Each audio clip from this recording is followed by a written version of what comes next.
हमारा एक ही मकसद है, आपको पैरामीटराइज्ड कंस्ट्रक्टर के बारे में एक एक जानकारी देना। वीडियो को स्किप मत करना क्योंकि जो भी पॉइंट्स मैं बताऊंगा वो स्किप हो सकते हैं। सबसे पहले हम देखेंगे व्हाट इज पैरामीटराइज्ड कंस्ट्रक्टर, उसके बाद इसका सिंटैक्स देखेंगे। एक सिंपल सा एग्जांपल प्रोग्राम करके आपको दिखाऊंगा इस पैरामीटराइज्ड कंस्ट्रक्टर का। ठीक है, तो चलो देखते हैं सबसे पहले ये होता क्या है। A constructor through which we can pass one or more parameters is called parameterized constructor। Definition से ही आपको पता चल गया होगा, ऐसा कंस्ट्रक्टर जिसके थ्रू हम एक या एक से ज़्यादा पैरामीटर को पास करते हैं, उस कंस्ट्रक्टर को हम क्या कहेंगे, पैरामीटराइज्ड कंस्ट्रक्टर। आप हमारे इस सिंटैक्स को ही देख लो, यहाँ पे क्लास ए है और यहाँ पे ए नाम का ही एक स्पेशल मेथड है जिसकी बॉडी है, यहाँ पे आप कोड लिख सकते हो।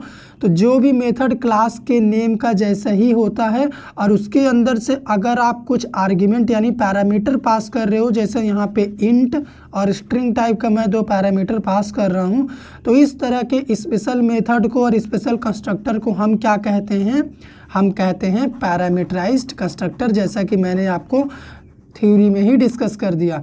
तो इसी सिंटैक्स का यूज़ करके चलिए एक सिंपल सा एग्जांपल प्रोग्राम में आपको डिज़ाइन करके दिखाता हूं, जिससे आपका एक एक डाउट में क्लियर कर सकूंगा। गाइस आप बस ध्यान से वीडियो को देखते रहना, तभी आप एक एक पॉइंट समझ सकोगे। TOR होगा कंस्ट्रक्ट, का होता है स्पेलिंग कंस्ट्रक्टर।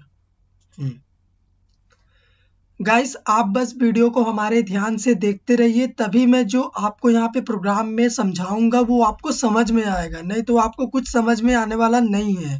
ठीक है, तो वीडियो को स्किप मत करिएगा। चलो प्रोग्राम लिखते हैं कि लिखना कैसे है। सबसे पहले सेम अपना क्लास ए ये हो गया, और यहाँ पे अगर हम ये कंस्ट्रक्टर बनाया तो अभी ये डिफॉल्ट कंस्ट्रक्टर है, लेकिन यहीं अगर मैं पैरामीटर पास कर दूं, जैसे मैंने इंट ए लिखा, इंट बी लिख दिया, दो पैरामीटर मैंने इंटीजर टाइप के पास कर दिए, तो अभी ये क्या बन गया, अभी ये बन गया हमारा पैरामीटराइज्ड कंस्ट्रक्टर। इसी कंस्ट्रक्टर को हम बोलते हैं पैरामीटराइज्ड कंस्ट्रक्टर, मैंने लिख दिया है। ठीक है, अब हम क्या करेंगे, एक और मेथड यहाँ पे बना लेते हैं रिजल्ट को शो कराने के लिए। ठीक है, इसको हटा के भी दिखाऊंगा कि कैसे इसी के अंदर डिस्प्ले कर सकते हैं। नीचे वाले क्लास में चलते हैं आगे की कोडिंग के लिए। यहाँ पे बी नाम का क्लास होगा अपने पास, मेन मेथड। सबसे पहले अपने क्लास ए का ऑब्जेक्ट बना लेते हैं क्योंकि सारा काम हम उसी में करेंगे। और यहाँ पे फिर से बोल दूं कि जो कंस्ट्रक्टर होता है ना, वो ऑब्जेक्ट को इनिशियलाइज करता है, फिर चाहे वो आपका पैरामीटराइज्ड कंस्ट्रक्टर हो या फिर डिफॉल्ट कंस्ट्रक्टर हो, फर्क नहीं पड़ता। तो देखो ये जो मैंने यहाँ पे कंस्ट्रक्टर लिखा है ना, ये जो आपको दिख रहा है न्यू कीवर्ड के बगल में, ये पैरामीटराइज्ड कंस्ट्रक्टर तब बनेगा जब हम यहाँ से दो वैल्यू पास कर देंगे। तो मुझे दो इंटीजर टाइप की वैल्यू यहाँ से पास करनी ही पड़ेगी, क्योंकि मैंने देखो यहाँ पे एज अ पैरामीटर दोनों वेरिएबल को एज अ इंटीजर डिक्लेयर करके पास किया है ना। तो यहाँ से मैंने दो वैल्यू पास कर दिया। अब इसके अंदर ए बी में वैल्यू आ चुका है। ठीक है, तो void show मेथड में मुझे इस वैल्यू को एक्सेस करना है। तो मैं कैसे करूंगा, मैं सबसे पहले ए का जो भी वैल्यू होगा ना, उसको एक वेरिएबल x में स्टोर कर दूंगा, और उसी तरह वेरिएबल b का जो भी वैल्यू आएगा उसको y में स्टोर कर दूंगा। और इस x y को भी मैंने बनाया नहीं है, तो यहाँ पे क्या करेंगे, एज अ इंस्टेंस वेरिएबल इन दोनों को डिक्लेयर कर लेते हैं। तो अभी ये क्लास का वेरिएबल है, तो पूरे क्लास के अंदर कहीं भी यूज कर सकते हैं, सिंपल है। यहाँ पे शो मेथड में आएंगे अपने, और इसके अंदर लिखेंगे system dot out dot print, और हमें किसको प्रिंट करना है, वेरिएबल x को करना है, क्योंकि हमारा जो रिजल्ट आ रहा है वेरिएबल x और y में ही स्टोर होके जा रहा है। आप देख लो यहाँ पे, और इसमें क्या वैल्यू आएगा, ए बी में ये 100 और 200 आएगा। 100 ए के पास जाएगा, 200 बी के पास जाएगा, फिर एक्स वाई में स्टोर होगा। एक्स वाई को हमने यहाँ पे प्रिंट कर दिया। इतना का रिजल्ट दिखाता हूँ, फिर आगे की चीजें भी डिस्कस करूंगा। ठीक है, एक सेकेंड गाइस, ये देखो प्रोग्राम कंपाइल हो गया। अब इसे रन करने के लिए जावा और क्लास का नेम, तो यहाँ पे रिजल्ट अपना डिस्प्ले नहीं करा क्योंकि शो मेथड को तो कॉल किया ही नहीं गया ऑब्जेक्ट रेफरेंस से। इस शो मेथड को यहाँ पे कॉल करना होगा, क्यों, क्योंकि शो मेथड थोड़ी ना कंस्ट्रक्टर है कि अपने आप कॉल हो जाएगा। इसे हमें अपने से मैनुअली यहाँ पे ऑब्जेक्ट रेफरेंस के साथ डॉट ऑपरेटर लगा के कॉल करना पड़ेगा, क्योंकि ये एक नॉर्मल मेंबर मेथड है क्लास का। अभी देखिएगा ये रिजल्ट देगा क्योंकि मैंने इसे कॉल कर दिया है। ये देखो अपना वैल्यू 100 200 डिस्प्ले हो चुका है यहाँ पे। तो अभी एक क्वेश्चन आता है कि क्या एक से ज़्यादा पैरामीटराइज्ड कंस्ट्रक्टर हम अपने क्लास में बना सकते हैं? बिल्कुल बना सकते हो इस तरह से, लेकिन आपको इस वाले कंस्ट्रक्टर में या तो कुछ पैरामीटर कम करने होंगे या फिर कुछ अलग टाइप की वैल्यू आप यहाँ से पास करो। क्यों? अगर आप सेम कर दोगे तो वो ओवरराइडिंग का प्रॉब्लम हो जाएगा, जिसे हम आगे चल के आपको पॉलीमॉर्फिज्म वगैरह टॉपिक में क्लियर करेंगे। ठीक है, यहाँ पे अभी डिस्कस नहीं करूंगा। मेरा मोटो है आपको ये पैरामीटराइज्ड कंस्ट्रक्टर बताने का।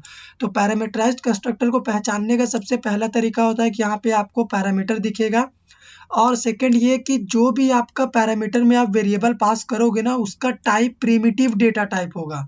यहाँ पे आप सिर्फ प्रिमिटिव डेटा टाइप को ही एज अ पैरामीटर पास कर सकते हो पैरामीटराइज्ड कंस्ट्रक्टर से। ठीक है, पैरामीटराइज्ड की बात कर रहा हूँ।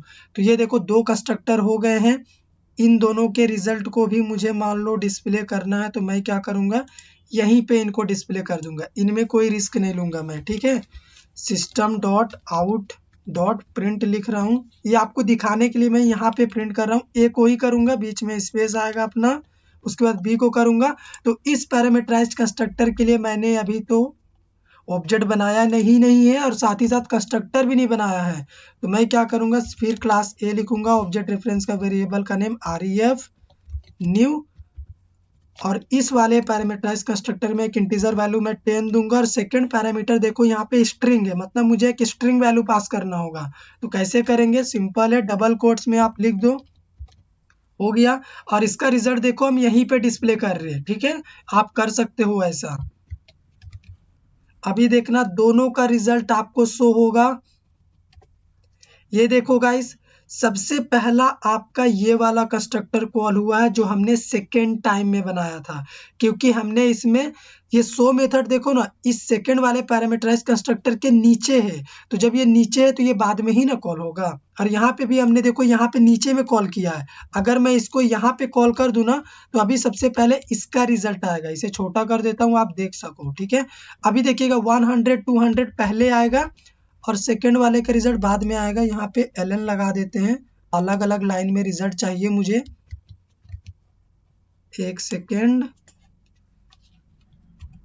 कंपाइल हो गया और रन हो गया। ये देखो पहले आ गया, क्योंकि मेथड अभी हमने शो मेथड पहले कॉल किया पहले वाले के लिए। ठीक है, पहले वाले पैरामीटराइज्ड कंस्ट्रक्टर के लिए, और सेकंड वाला पैरामीटराइज्ड कंस्ट्रक्टर अपने आप कॉल हुआ तो रिजल्ट उसी में प्रिंट किए थे, इसीलिए डायरेक्ट प्रिंट भी हो गया।